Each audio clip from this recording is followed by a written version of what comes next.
अज्ञान कहा जाता है।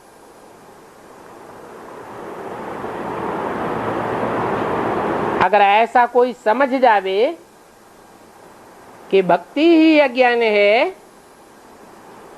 तो कोई भक्ति करेगा क्या? करेगा नहीं, बिल्कुल नहीं करेगा।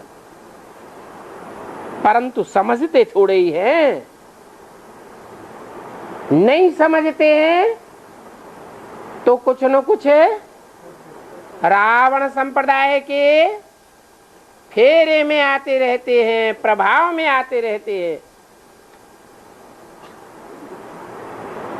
और भक्ति मार्ग के आडंबर करते रहते हैं, कराते रहते हैं।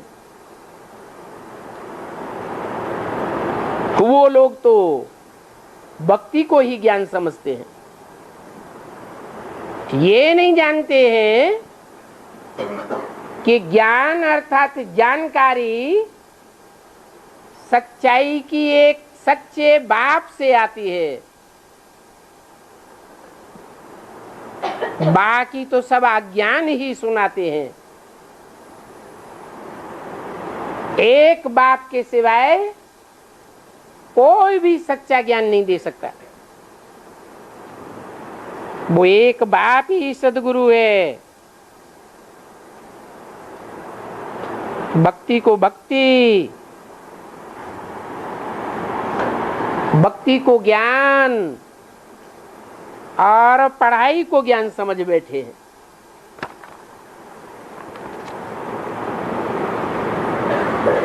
27, 8, 68 की वाणी का 3रा पेज। गाते भी हैं कि ज्ञान का सागर, शांति का सागर, सुख का सागर परमपिता परमात्मा है। फिर जो एक परमपिता परमात्मा ज्ञान सुख और शांति का सागर है, उसको ठीक कर भीतर में ठोक देते हैं।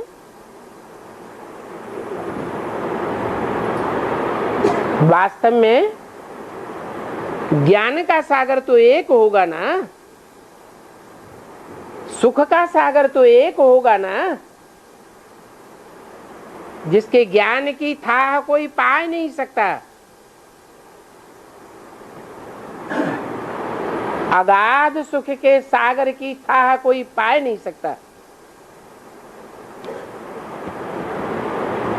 अगाध शांति का सागर है। तो बच्चों को उसे एक बाप पर निश्चय होना चाहिए। वो बाप ठीक कर भीतर में नहीं है, सर्वव्यापी नहीं है। वो तो एक व्यापी होकर आता है। ठिक्कर जैसी बुद्धियों में भगवान बाप प्रवेश नहीं करता। जैसे मिट्टी का ढेला होता है, ठिक्कर कहा जाता है। माया की एक छोटी सी ठोकर लगे और बिखर जाता है। ऐसे भीत बुद्धियों में जो ज्ञान मार्ग में भीत अर्थात दीवाल बन करके खड़े हो जाते हैं, न खुद आगे बढ़ते हैं न दूसरों को आगे बढ़ने देते हैं। ऐसे भीतर बुद्धि में भगवान आवेगा क्या? भगवान के बच्चे तो सर्व से बुल होते हैं, अपना भी कल्याण करते हैं, औरों का भी कल्याण करते हैं। ठिक्कर भीतर बुद्धि कैसे हो सकते? वो बेहद का बाप है जो हमको बेहद की शिक्षा देते हैं।